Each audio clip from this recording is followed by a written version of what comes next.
Ready. योग, आयुर्वेद और प्राकृतिक चिकित्सा को समर्पित सेवाधाम हॉस्पिटल में आपका स्वागत है। आज हम बात करेंगे श्वास रोग की। श्वास से संबंधित समस्या तब उत्पन्न होती है या हमको तब पता चलता है जब हम श्वास लेने में जटिलता महसूस करते हैं। श्वास का अवरोध हो जाना, नाक जाम हो जाना, सांस लेते समय फेफड़ों में दर्द उठना, फेफड़े में आपको लगे कि भारीपन महसूस हो सांस लेने में, गला का अवरुद्ध हो जाना, ये सारे लक्षण हैं श्वास से संबंधित समस्या का। जब हमको दमा हो जाता है, दमा का लक्षण है कि हम सांस हमारी रुक जाती है, ड्रॉप हो जाती है, बीच बीच में ब्रेक हो जाती है, सांस फूलने लगती है, सांस की बहुत ज़्यादा समस्या आ जाती है, सांस लेने में कठिनता आ जाती है, तो हमको दमा के लक्षण महसूस होने लगते हैं। ये सारी चीज़ें हम ठीक कर सकते हैं योग के माध्यम से। योग के माध्यम से इसलिए ठीक हो सकते हैं क्योंकि योग ऐसी विधा है जिसमें सांस के उपयोग करते हुए हमको आसन करने होते हैं। प्राणायाम एक ऐसा पार्ट है योग का, यम, नियम, आसन, प्राणायाम। योग का जो चौथा पार्ट है प्राणायाम, वो पूरा श्वास विज्ञान पर ही आधारित है।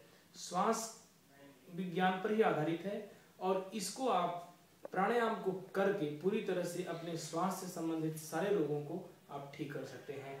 हम बात करेंगे सबसे पहले आसनों की। आसन इसमें कौन कौन से आपके लिए लाभप्रद और उपयोगी हैं। आसन जो उपयोगी हैं, सबसे पहला आसन है ताड़ासन।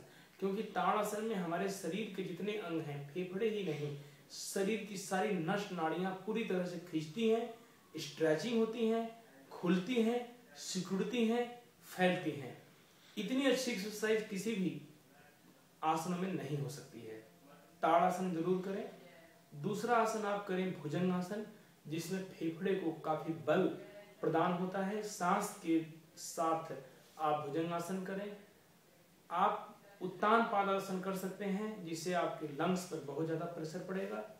आप सूर्य नमस्कार कर सकते हैं यदि आपको कमर में दर्द नहीं हो। आगे झुकने वाले आसन भी इसमें कर सकते हैं। कमर दर्द वालों को सिर्फ उन आसनों को करना है जो सूर्य नमस्कार को छोड़ करके हमने बताया था। दूसरा प्राणायाम। प्राणायाम में आप अग्निसार क्रिया आप कर सकते हैं, आप सूर्य भेदी प्राणायाम कर सकते हैं, आप प्राणायामों में कपालभाति प्राणायाम कर सकते हैं, भस्त्रिका प्राणायाम कर सकते हैं। इन चार प्राणायाम के माध्यम से आप दमा को, श्वास संबंधित रोगों को पूरी तरह से स्वस्थ कर सकते हैं। तीसरा है जल नीति। जल नीति ये नियम में आता है। आप थोड़ा सा नमक डाल करके गुनगुने पानी से जल नीति करें, जिससे जो आपके नॉस्ट्रिल के दोनों छिद्र हैं उनको किस तरह से आप खोल सकते हैं। आप कुंजल करें। आपका पूरा फूड जो आहार नली है जो आपकी, उसको किस तरह से आप साफ करें। जैसे आपने श्वास नली को सूत नीति के माध्यम से साफ करना है, वैसे आपको आहार नली को आपको कुंजल के द्वारा साफ करना है। इन दोनों विधियों से आप अस्थमा को पूरी तरह से ठीक कर सकते हैं। प्राणायाम, आसन और जल क्रियाएं करके आप पूरी तरह से स्वस्थ रह सकते हैं।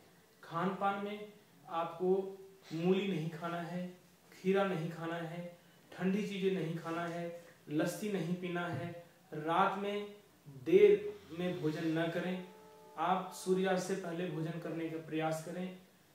पूरी तरह से कपड़े आपके ऐसे होने चाहिए सर्दियों में, और अभी स्टार्टिंग है सर्दियों की, तो इस तरह से कपड़े होने चाहिए कि कान आपके ढके हों, कभी भी नंगे पांव न रहें, खुला बदन नहीं रखें, सर्दी ना लगने दें शरीर में, नहीं तो अस्थमा के रोगियों को बहुत समस्या का सामना करना पड़ता है। हम एक मूल मंत्र बता रहे हैं, कभी भी आपको अस्थमा अटैक हो जाए, श्वास संबंधित प्रॉब्लम आ जाए, बहुत ज्यादा खांसी आने लगे, उसमें आपको सरसों के तेल अपने तलवे में, पैर के तलवे में लगाएं सरसों के तेल को, और हल्की आंच पर, हीटर की आंच पर, अगर आप गांव में रहते हैं तो आग की आंच पर सरसों के तेल को तलवे में लगा करके सेकें, धीरे धीरे सेकें और ये कम से कम 5 मिनट तक सिकाई करें। सिकाई करने के बाद तेल को आप कपड़े से साफ कर दें और उसके बाद आप बिस्तर में चले जाएं, सो जाएं। पूरी रात बहुत अच्छी नींद आएगी, अस्थमा का अटैक नहीं होगा। ये रात को करें। अगर आपको लगता है दिन में भी आपको अटैक आ जाता है या खांसी बहुत होने लगती है या नाक जाम हो जाती है, तो आप दिन में भी इस प्रयोग को कर सकते हैं। लेकिन सेक के बाद कोशिश ये करें कि पैर वापस खुला न रखें। इन प्रयोगों के द्वारा मुझे ऐसा विश्वास है कि आप पूरी तरह से अस्थमा पर विजय प्राप्त कर सकते हैं। लेकिन एक दिन से नहीं, आपको नियमित करना पड़ेगा, इसका प्रयोग निरंतर करना पड़ेगा। नियमितता का ध्यान देंगे तो जरूर आप स्वस्थ होंगे। खान पान का ध्यान देंगे, परहेज करेंगे। पुनः मैं आपको सेवाधाम की तरफ से धन्यवाद करता हूं हमको सुनने के लिए। प्रणाम।